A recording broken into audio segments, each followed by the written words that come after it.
माँ का अत्याचार वर्सेस बेटी का टैलेंट। बहुत समय पहले की बात है। किशोर नगरी में आरती नाम की एक लड़की रहती थी, जिसकी माँ की बहुत समय पहले ही मृत्यु हो गई थी, जिसके कारण आरती के पिता मनोज ने सीता नाम की औरत से दूसरी शादी कर ली थी। मनोज अपनी पत्नी के चले जाने के बाद अपनी बेटी आरती की अच्छी परवरिश के लिए दूसरी औरत से शादी कर लेता है, ये सोचकर कि वो औरत उसकी बेटी का बहुत ख्याल रखेगी और उसकी अच्छी परवरिश करेगी। लेकिन सीता एक बहुत चालाक औरत थी, जो अपने मतलब से मनोज से शादी करती है। सीता मनोज के पैसे देखकर उससे शादी कर लेती है। शुरुआत के दिनों में सीता अपनी सौतेली बेटी आरती से बहुत अच्छे से व्यवहार करती है और उसका बहुत ध्यान रखती है। कुछ दिनों तक ऐसे ही चलता रहता है। मनोज रोजाना लंबा सफर तय करके शहर में सॉफ्टवेयर इंजीनियर की पोस्ट पर काम कर रहा होता है, जिस वजह से उसे लंबा सफर तय करके जाना पड़ता है और लंबा सफर तय करके आना पड़ता है। ये सब करने की वजह से मनोज गर्मियों के दिनों में अपनी तबीयत को नहीं समझ पाता और अचानक बीमार पड़ जाता है। घर में कुछ दिन यूं ही खाट पर पड़ा रहता है और उसका इलाज करवाने के बावजूद वो ठीक नहीं होता और कुछ दिनों बाद वो भी अपनी बेटी आरती को इस दुनिया में अकेला छोड़कर चला जाता है, जिसके चलते आरती बहुत परेशान होती है। आरती अपनी सौतेली माँ के साथ अच्छा महसूस करती थी, लेकिन आरती इस बात से बेखबर थी कि उसकी सौतेली माँ उसके पिता के चले जाने के बाद उसके साथ कैसा बर्ताव करेगी। और वही होता है, जैसे ही मनोज इस दुनिया को छोड़कर जाता है, आरती की सौतेली माँ उसे अपना असली रूप दिखाती है। अभी आरती के पिता को गए हुए कुछ दिन ही हुए थे कि तभी उसकी सौतेली माँ उससे कहती है, अब क्या ऐसे ही माता मनाती रहेगी या कोई काम भी करेगी? जिसे जाना था इस दुनिया से वो चला गया। अब तुझे मेरे साथ रहना है तो तुझे घर का सारा काम संभालना होगा और मैं इस घर को चलाने के लिए पैसे कमाने बाहर जाया करूंगी, समझी? ठीक है माँ, आप जॉब ढूंढने पिताजी की तरह शहर में जा सकती हैं। वहाँ पर बहुत अच्छी अपॉर्चुनिटी मिलेगी आपको। पता है, वहाँ पर बहुत अच्छा पैसा भी मिलता है। आप बेफिक्र होकर काम ढूंढिए, मैं घर का सारा काम संभाल लूंगी। चल चल चुप रह, मुझे मत सिखा। मैं तेरी माँ हूँ, मुझे सिखाने की जरूरत नहीं है। मैं अच्छे से जानती हूँ तू मुझसे प्यार नहीं करती, इसलिए तू मुझे शहर भेजना चाहती है ताकि मैं भी रोज शहर में काम करने जाऊँ और इतना लंबा सफर तय करके आऊँ और एक दिन मैं भी तेरे बाप की तरह मर जाऊँ और फिर ये सारी जमीन जायदाद तेरी हो जाए। बहुत चालाकी से तू मुझे इस दुनिया से भेजना चाहती है। चिंता मत कर, मैं भी तेरी माँ हूँ। और हाँ, अब मुझे तेरी सारी चालाकी समझ आ गई है। अब ऐसा कर, तू घर के बाहर जाकर काम कर और पैसे कमा कर ला। मैं काम करने नहीं जाऊंगी और रही बात घर के काम की, वो भी तू पूरा निपटा कर जाएगी। आरती अपनी सौतेली माँ की बातें सुनकर हैरान रह जाती है। आरती जो समझना चाहती थी वो उसकी सौतेली माँ बिना समझे उसके ऊपर ही लांछन लगाकर उसे काम पर भेजने के लिए तैयार करती है। और तो और घर की सारी साफ सफाई, कपड़े धोने, बर्तन धोने से लेकर झाड़ू पोछे तक की जिम्मेदारी उसके नाजुक कंधों पर डाल देती है। घर का काम तो सारा निपट गया था, जिस वजह से आरती को काम ढूंढने के लिए कुछ घर तलाशने पड़ते हैं। लेकिन कई घरों में ढूंढने के बावजूद कोई काम नहीं मिलता, क्योंकि हर जगह कोई ना कोई नौकरानी लगी थी। फिर रास्ते में उसे एक दर्जी की दुकान दिखाई देती है। अरे वाह, दर्जी की दुकान मिल ही गई। मैं इस दुकान में अच्छे से मन लगाकर काम कर सकती हूँ और मुझे ये काम बहुत पसंद है और तो और इसमें मुझे आराम भी करने को मिल जाएगा। आरती दर्जी की दुकान में जाती है और अपने काम के बारे में बताती है। आरती को बेसिक पता था, थोड़ा बहुत ही जानती थी और उसने पहले भी सिलाई कढ़ाई का काम करा होता है, जिस वजह से दर्जी की दुकान में बैठी सोनम आंटी उसे अपनी दुकान में काम करने के लिए रख लेती है। देखो बेटा, मैं तुम्हें महीने का 5,000 रुपए ही दे पाऊंगी, इससे ज्यादा मैं नहीं दे सकती, क्योंकि तुम्हें अभी काम भी बहुत कम आता है और अभी तुम नई नई काम करने आई हो, इसलिए मैं तुम्हें सिर्फ 5,000 रुपए ही दे पाऊंगी। मैडम, इतना ही काफी है। मैं बहुत खुश हूँ कि आपने मुझे अपनी दुकान में काम दे दिया। धीरे धीरे मैं ही सारा काम सीख लूंगी, फिर आप मेरी सैलरी बढ़ा देना। आरती अपनी बातें पक्की कर लेती है और अगले दिन से वहाँ पर काम करने के लिए आने लगती है। लेकिन रोजाना घर का काम समेटने के बाद आरती बहुत ज्यादा थक जाया करती और फिर थकी हारी सोनम आंटी की दुकान में आकर दर्जी का काम करती। ऐसे ही दिन बीतते हैं। आरती मन लगाकर अपना काम करती है और धीरे धीरे वक्त के साथ साथ चीज सीखती है। पूरे 1 महीने तक काम करने के बाद उसे सैलरी मिलती है और वो सैलरी लेकर आरती बहुत खुश होती है। लेकिन घर पहुंचते ही उसकी सौतेली माँ उससे कहती है, आरती आज तो तुझे सैलरी मिल गई होगी ना, इसलिए वो सारी सैलरी लेकर आ और मुझे दे दे, क्योंकि घर का राशन लाना है, सब खत्म हो चुका है। जी माँ, ये लीजिए। आरती वो सारे पैसे लेकर अपनी माँ को दे देती है और उसकी सौतेली माँ वो पैसे लेकर बहुत खुश होती है।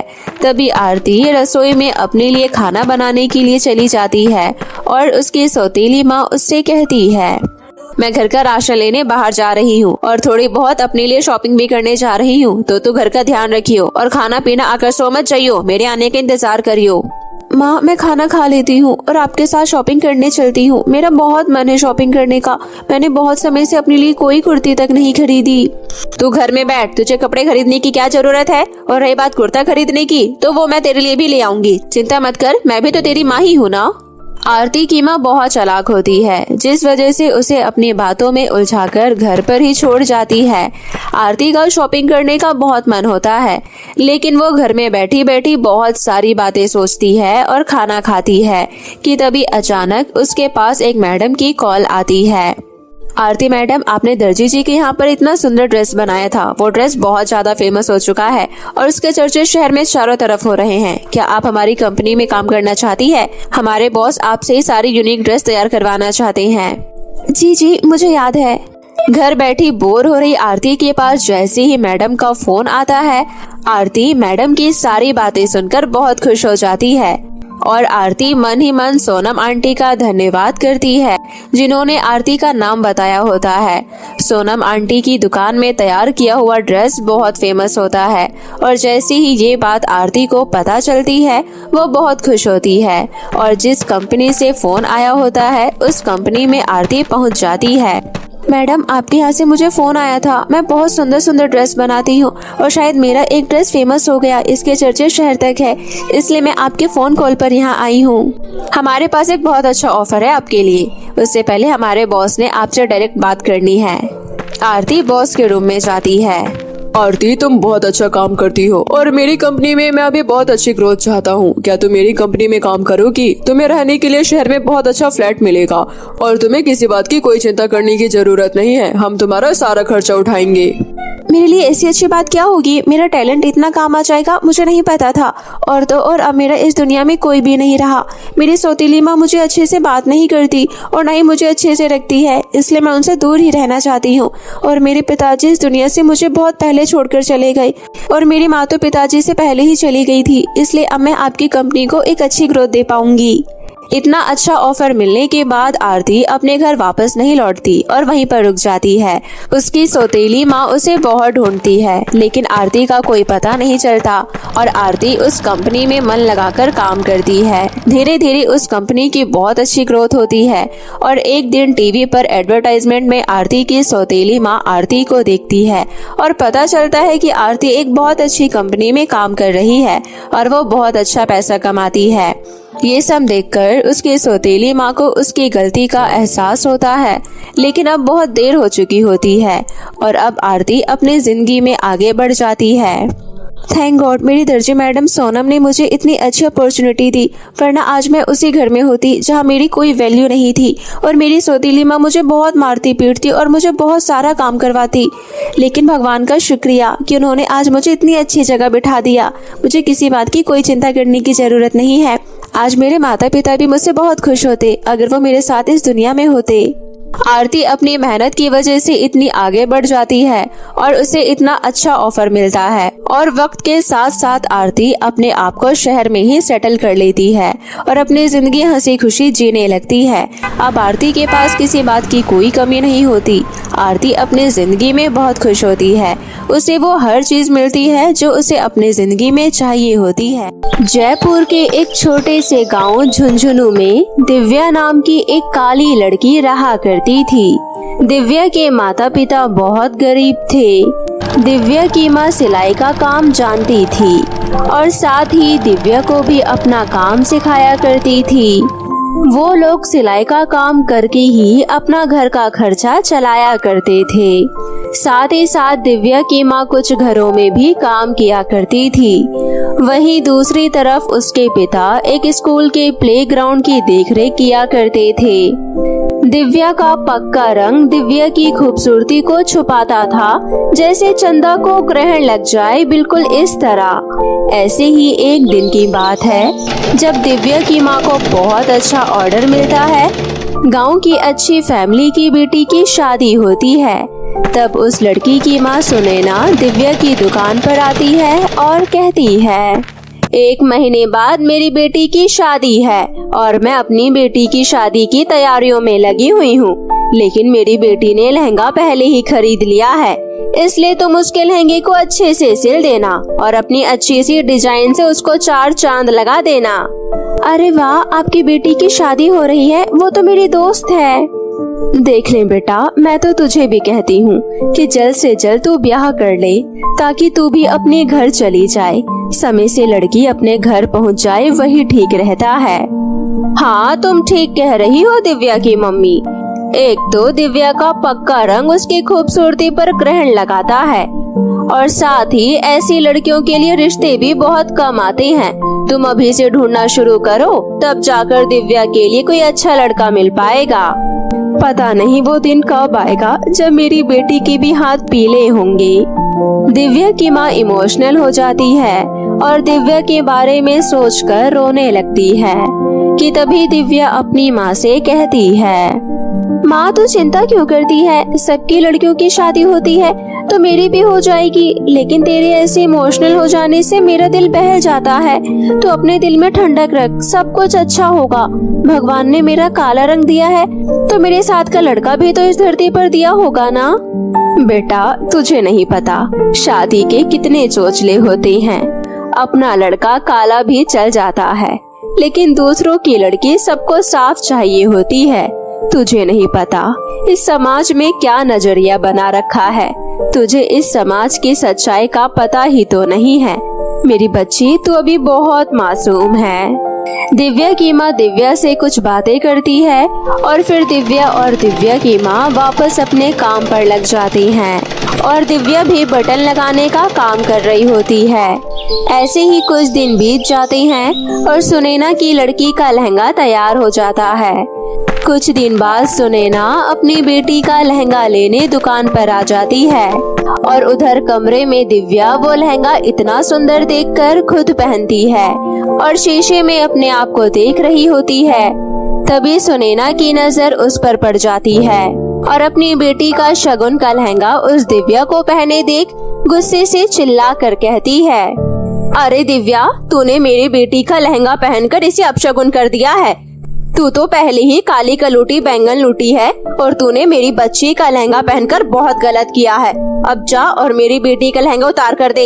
इतना महंगा लहंगा तूने अपने ऊपर चढ़ाने के बारे में सोचा भी कैसे? अब मुझे ये लहंगा ड्राई क्लीन करना पड़ेगा। सुनैना की इतनी खरी खोटी बातें सुनकर दिव्या की आंखों से आंसू निकल जाते हैं और तभी दिव्या लहंगा उतार कर लाती है और सुनैना को दे देती है। अब इस लहंगे के मैं आधे पैसे दूंगी, क्योंकि तूने इस लहंगे को पहनकर बहुत बड़ा पाप किया है।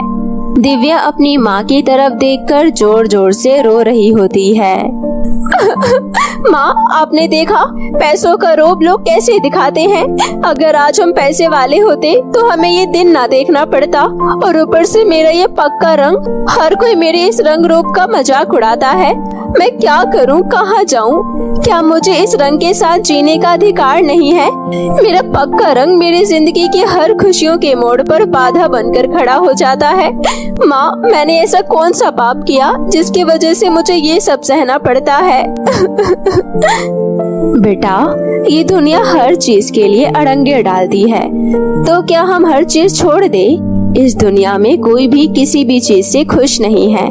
कोई गोरा है तो वो और गोरा होना चाहता है, कोई गरीब है तो वो अमीर होना चाहता है, और जो अमीर है वो और ज्यादा अमीर होना चाहता है।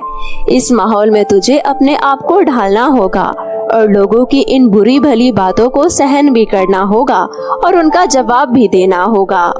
अगले दिन जब सुबह होती है तो दिव्या की माँ तैयार होकर दिव्या की चाची के घर जाती है और उनसे कहती है, दिव्या की चाची, तुम हमेशा से दिव्या को अपनी बेटी की तरह मानती हो ना।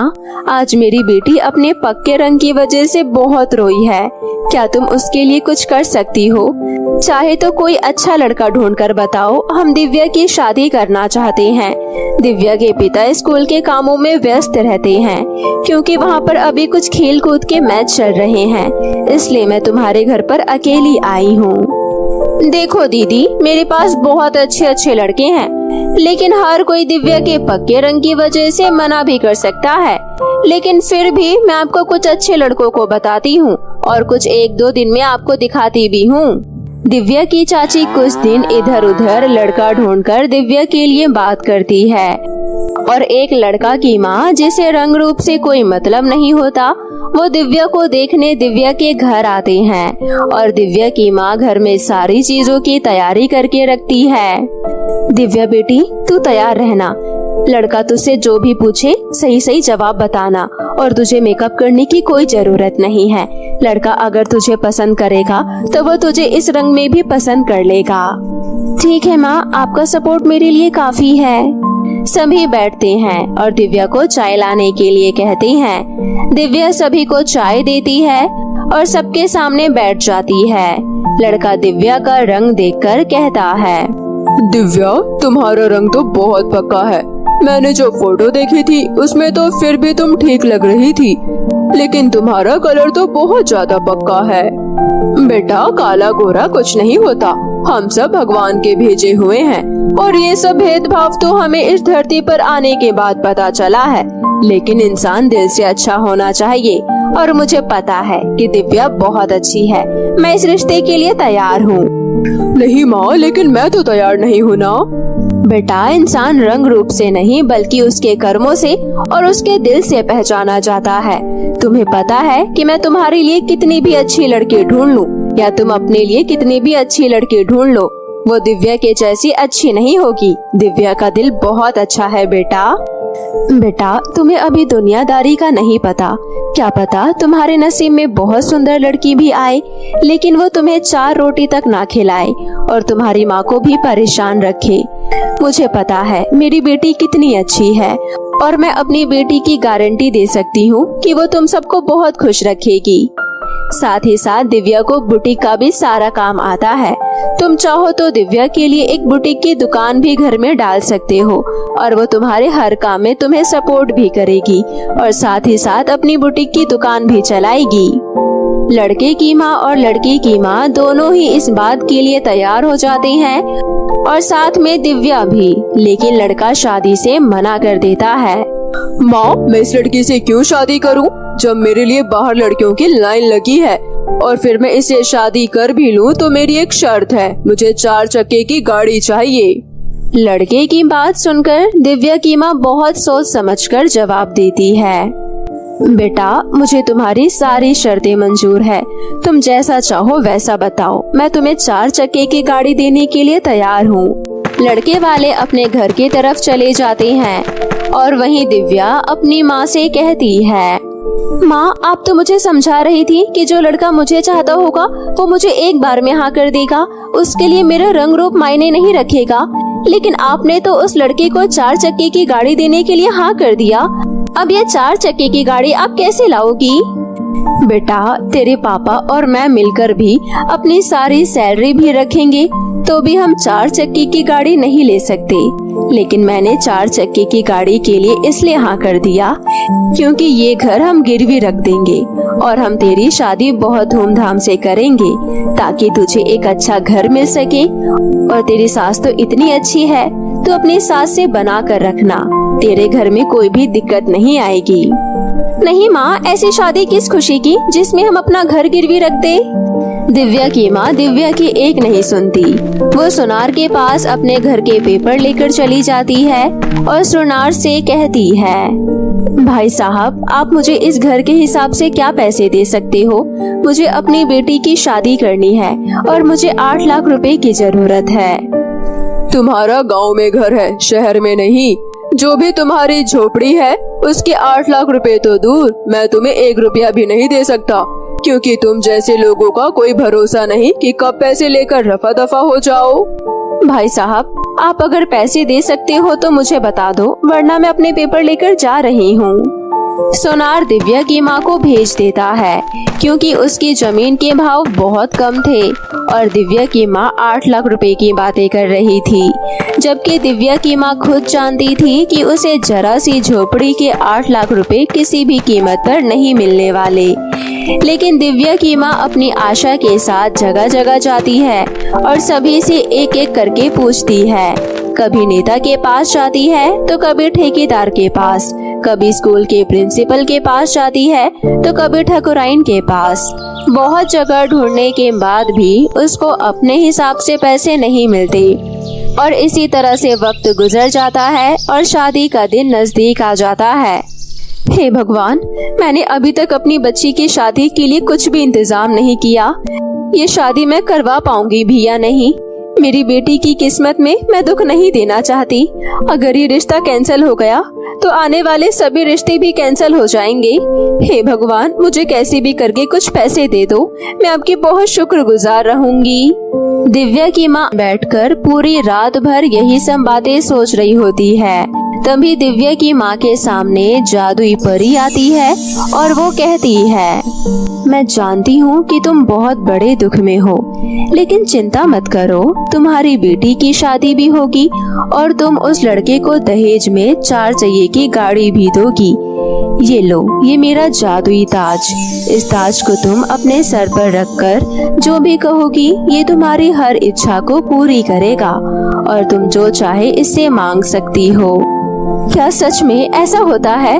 तो मैं बिना किसी देरी के इस ताज को अपने सर पर रख लेती हूँ। दिव्या की माँ झटपट से उठती है और अपने सर पर वो ताज रख लेती है और कहती है, हे जादुई ताज, मेरी बेटी की शादी के लिए मुझे 8 लाख रुपए दे दो और एक गाड़ी भी।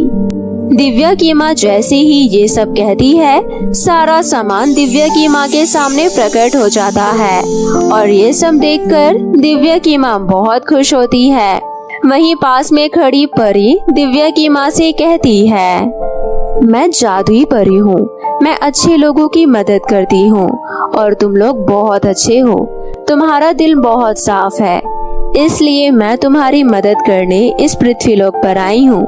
अब ये जादुई ताज तुम अपने पास रख लो और तुम्हें इससे जो भी चाहिए हो वो तुम इससे मांग लेना।